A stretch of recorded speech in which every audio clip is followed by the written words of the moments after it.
2020 nous met définitivement à rude épreuve. Que tu sois étudiant, jeune diplômé en recherche d'emploi ou actuellement en télétravail, cette vidéo va t'aider. Je vais vous donner les 9 astuces à suivre pour garder la motivation. Bonjour à tous et bienvenue sur les astuces de Margot. Avant toute chose, si tu es un jeune diplômé et que tu recherches un emploi, je vais te parler de l'APEC, qui est l'association pour l'emploi des cadres avec laquelle je suis en partenariat pour cette vidéo. L'APEC peut t'aider et t'accompagner dans tes recherches pour trouver le job de tes rêves et ce, gratuitement. C'est toujours galère de trouver son premier emploi, mais avec la période qu'on traverse, c'est encore plus difficile, mais pas de panique, ils sont là pour vous aider. L'APEC met à ta disposition des ateliers, des outils et des conseils gratuits. Leur atelier Objectif Premier Emploi te permettra de bien démarrer ta recherche, de rencontrer des professionnels qui t'orienteront pour trouver ton premier job, t'aideront à établir un plan d'action et à gagner en confiance. Tu peux y participer en présentiel dans un des centres de France métropolitaine ou en Outre-mer. Ils continuent d'accueillir, mais sur prise de rendez-vous uniquement, ou alors à distance en visio. À toi de choisir. Après l'atelier, tu pourras continuer à affiner ton projet professionnel avec un suivi individualisé avec un consultant. Sur le site de l'APEC, tu auras également accès à des outils comme le simulateur d'entretien d'embauche qui t'aidera à gagner en confiance en apprenant à anticiper les questions des recruteurs et les réponses qui retiendront leur attention.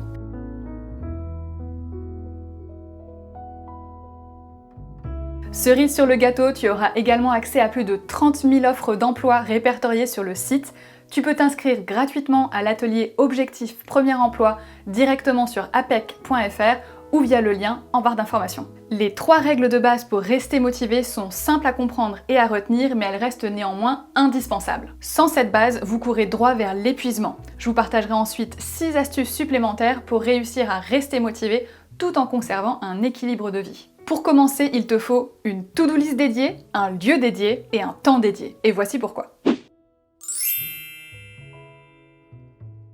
Comment réussir à avancer si tu ne sais pas vraiment ce que tu dois faire? Avoir un agenda, un bullet journal ou une to-do list est un impératif. Si tu travailles en équipe ou que tu as des projets vraiment très complexes à gérer, tu peux aussi passer par des plateformes comme Trello, Asana ou Monday.com. Elles permettent de lister l'ensemble des tâches et de les répartir facilement entre tous les membres de l'équipe. Je l'ai déjà dit dans d'autres vidéos, mais je le redis parce que c'est vraiment quelque chose de super important. Chaque étape complexe doit être décomposée en sous-étapes, en un maximum de sous-étapes différentes. C'est plus facile psychologiquement d'attaquer une tâche qui semble ne durer que 30 minutes, 1 heure ou 2, plutôt qu'une tâche gigantesque qui va vous prendre toute une semaine. C'est un bon moyen de piéger ton cerveau en fait, à avancer sur un truc qui te paraîtrait un peu trop difficile autrement.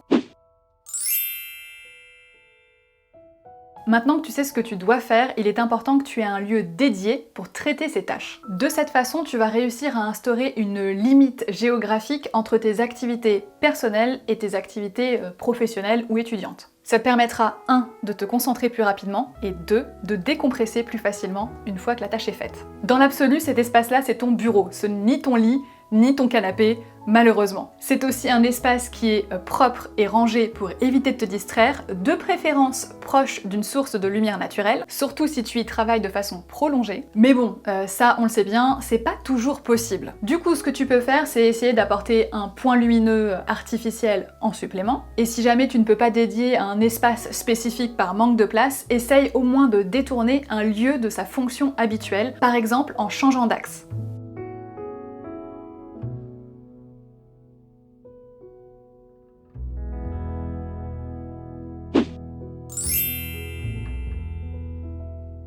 Dernière étape, il faut encore te fixer des horaires et des deadlines et il y a 2 raisons à ça. La première, c'est que si tu ne te fixes pas de limite dans le temps, tu auras tendance à prendre plus de temps que nécessaire pour la tâche en question. C'est un phénomène connu que l'on appelle la loi de Parkinson, ça n'a aucun rapport avec la maladie du même nom. La deuxième raison, c'est la protection de tes moments de vie privée. Si tu ne te fixes pas de deadline et comme tes journées, elles, restent limitées à 24 heures, plus tu vas prendre de temps à travailler et moins tu auras de temps personnel. Ça veut dire moins de distractions et moins de repos qui sont pourtant essentiels pour réussir à tenir le rythme et à garder la motivation sur le long terme. Maintenant que vous avez la base pour être efficace dans votre travail et protéger votre vie personnelle, on va voir 6 astuces supplémentaires pour vous aider à garder la motivation et le rythme. Dans le même esprit que le point précédent, c'est toujours utile de faire une pause quand on en ressent le besoin, ça nous permettra de repartir de plus belle derrière. Si tu bloques sur un problème qu'il te paraît carrément insurmontable, passe à une autre tâche ou même fais une pause. Ça permet de ne pas s'épuiser à la tâche et bien souvent un problème qui paraît insurmontable avant la pause paraîtra bien plus accessible après la pause. Pour cette coupure, je te recommande de te tourner vers une activité physique, manuelle ou créative. Quoi qu'il arrive, elles te permettront efficacement de relâcher la pression parce que travailler avec ses mains ou avec son corps, c'est bon pour le cerveau. Je te mets la source en barre d'infos. Si pour des raisons de timing, tu peux pas vraiment te permettre de faire une pause, tu peux tout simplement essayer de passer sur quelque chose de différent. Donc tu vas passer d'une tâche qui est très complexe à quelque chose de plus facile, de très longue à quelque chose de plus court, de quelque chose théorique à pratique, de littéraire à visuel, bref, tu essayes de partir sur quelque chose qui est très différent et qui te fait un bon changement. Tu es bien dans le rythme, tu as réussi à te motiver. Manque de peau, tu reçois un message d'un pote qui te renvoie vers TikTok et tu réalises 30 minutes plus tard que tu es toujours en train de scroller. Ton ennemi, c'est les distractions.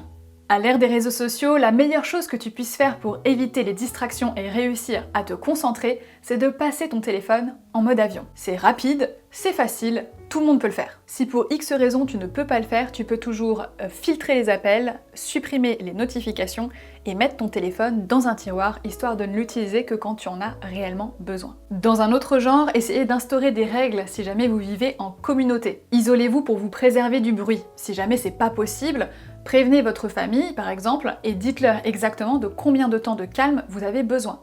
Si la coopération s'avère assez difficile, investissez dans un casque anti-bruit ou des bouchons d'oreille. Dernier rempart, le panneau « Ne pas déranger » sur la porte de votre chambre.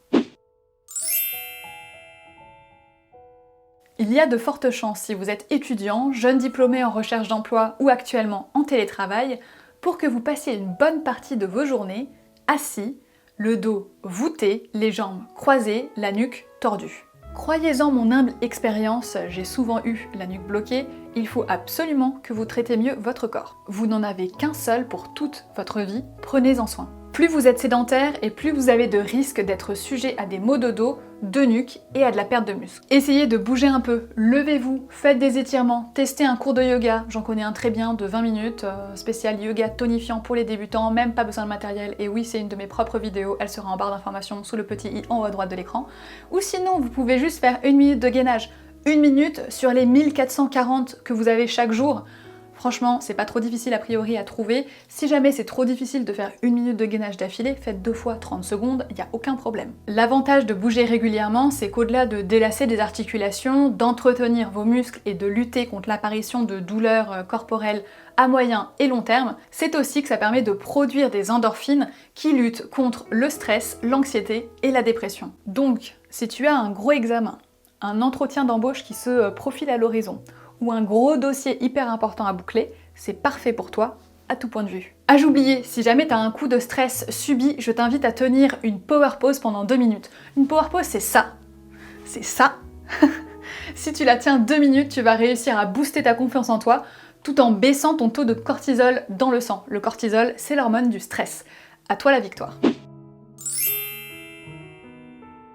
Je me permets de le mentionner à nouveau, je l'ai déjà dit dans plein de vidéos, mais je le redis ici parce que c'est vraiment important, dormez assez. Autrement, vous risquez de ne pas être concentré, d'avancer plus lentement, voire carrément de somnoler. Difficile dans ces conditions de rester motivé. Si tu cherches des astuces pour bien dormir, je te laisse en barre d'informations et sous le petit i en haut à droite de ton écran, 2 liens vers des vidéos qui t'intéresseront probablement. Malgré un temps dédié et un lieu dédié à vos objectifs personnels ou professionnels, quand on est beaucoup chez soi, la séparation entre la vie privée et le reste peut vite devenir floue. C'est pour ça que c'est important d'avoir des moments tampons. Ils vont vous permettre d'éviter l'épuisement physique et psychologique. Prenez le temps en vous levant de boire un thé ou un café, de vous habiller tranquillement, de faire un peu de sport ou d'écouter un livre audio. Et le soir, en rentrant du travail ou à la fin de vos cours, prenez le temps d'appeler un copain, une copine, ou même d'aller marcher un petit peu, ce qui est parfait du coup pour le point numéro 6 au passage. Évidemment dans la mesure du possible.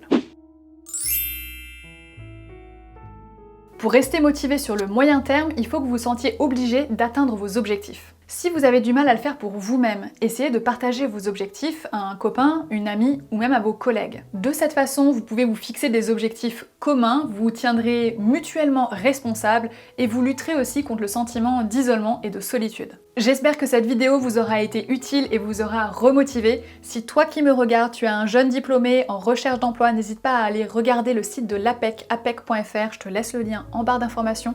Ils peuvent t'aider, ils peuvent t'accompagner gratuitement.